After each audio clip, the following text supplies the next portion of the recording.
In this video, we'll be talking about The Sick, the Dying, and the Dead by Megadeth. The album was released on September 2nd, 2022. This is probably the most anticipated metal album this year.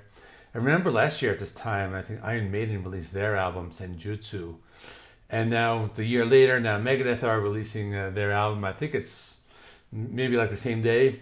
And I know there's been a few delays.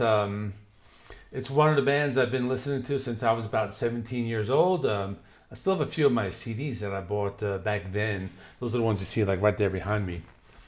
And I've always loved this band. But there has been like a pretty long gap between the last album.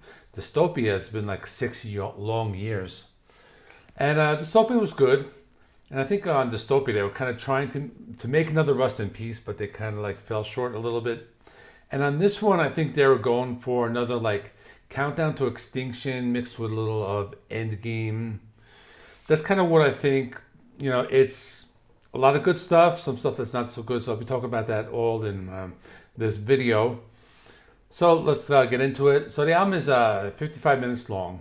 The digital version has 2 cover songs at the end. Police Truck, that's a Dead Kennedy song, and Planets on Fire, a Sammy Hagar song that kind of actually features Sammy himself.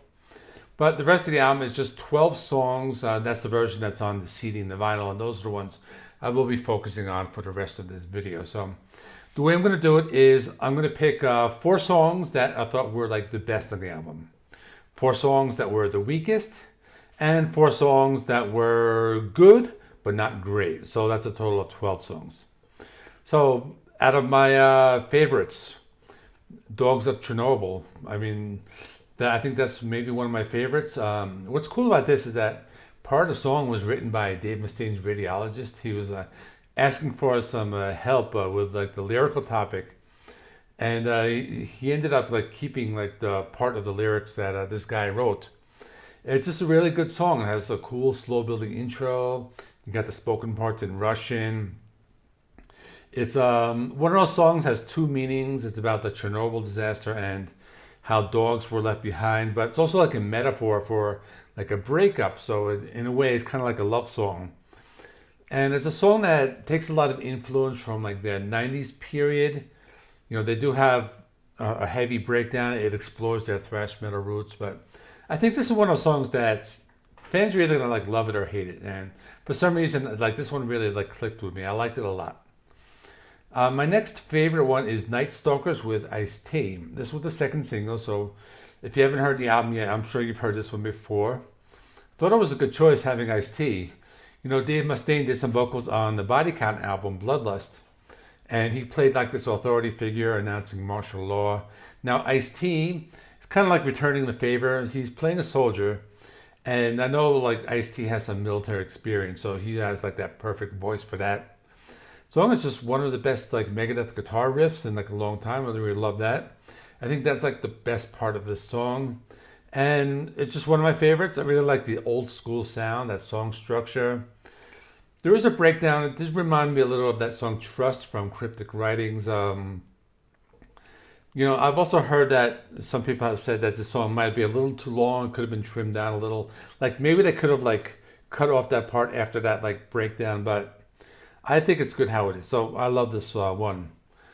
And my other favorite is going to be a deep cut, and maybe you like it, maybe you don't. But Mission to Mars. I like it. I thought it had a cool like slow building intro.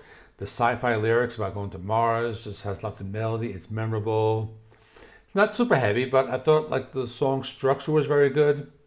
I also like how they mentioned like Rust in Peace in the lyrics. There's one part of the song where they say, hey, just like let this planet rust in peace or something along those lines. But I thought it was cool. And the song kind of tells a story. So that was what made it interesting. It kind of like built a lot of suspense in the lyrics. I like that. And it's just one of the better ones. Then there is The Sick, the Dying, and the Dead. This is just another one of my favorites. It's the first track on the album, 3rd single. And they released a music video for this today. Kind of sound like mid-90s Megadeth, just good music, not super thrashy, but had a nice groove. The lyrics about plagues, Dave Mustaine mentions like that old children's nursery rhyme, you know, Ring Around the Rosie, which is, you know, supposedly like it's about like the plague. That's one of the interpretations. But it's a good song. You know, it has that like die, die, die chanting part, and I think this will be a really good live song. So that's another one of my favorites. And I'm gonna add one more favorite. I know I said four, but it's gonna be five. We'll Be Back. It's just the first single, last song on the album, not including the two covers, of course, but I like how to put that like the last song saying "We'll Be Back," meaning that hopefully they'll have another album out in the works someday. You know, hopefully it won't be like a 6 year wait. Maybe I don't know, let's say 2 years, 3 years, if we're lucky. But it's a great single. I like how the music video like synced up with the music, and I've heard people say that like the breakdown sounds like Disposable Heroes, but it's just that like palm muted open E. You know, every metal song has that. So it also has those like descending chords. You know, similar to like Seek and Destroy has, but even though it might be like a little lack of originality, I think it's just a very good song, and I think it's really great that they chose this as the first single because that kind of like got everybody excited about the album. Okay, now I'm going to talk about the ones that I didn't like too much. So the first one, and actually one and two are going to be like a combination because you got Psychopathy, like an instrumental, a 1 minute song, some spoken parts, but it's basically an introduction to the next one called Killing Time, and this one I didn't like. The music was good, I just didn't like the lyrics. I think they were kind of like that song like Homewrecker from the 13 album. The riffs were taken from something like the Countdown album. The acoustic interludes were very good, but I think the lyrics just brought this song down a lot. It might grow on me, but for now it's in the weak song category. The other weak songs, Célebutante. It's just one of those songs where the riffs are good, but the lyrics just bring it down again. You know, it's one of those Megadeth songs about celebrities. I just didn't like it that much. There are some good parts. There's like an old school mosh part during the breakdown. That part I did like, but it just reminded me of something from like that 13 album, which I didn't like that much. So that's why I have it as a weaker song. And the other weaker song I have is Junkie, song about substance abuse, and I think it's okay. It has that like 90s sound, but it just didn't like click with me for some reason. I'm not saying it's bad. I don't know, for some reason like it didn't click with me. That's all I can say about this. Now I'll talk about the other songs. These are the ones that are good, not great, but I think they're really good songs. So I would go with Life in Hell. Just had that classic Megadeth sound. Lyrics were good. I understood them to be about like corrupt politicians. The best part of the song, that breakdown, they changed the tempo and played some different rhythms. They mixed some of their old school fast-paced thrash metal rhythms and some of their more modern sounds. Then Sacrifice. Again, it's good. It's reminded me of something from like the Countdown album. Type of song has heavy riffs, but at the same time, it's a catchy, memorable song. It's got some cool technical riffs in this one. Lyrics are good about witchcraft or something along that nature. It's not the most original song, but it's a good song. And the last song I'll talk about, which is good, not great, is Soldier On.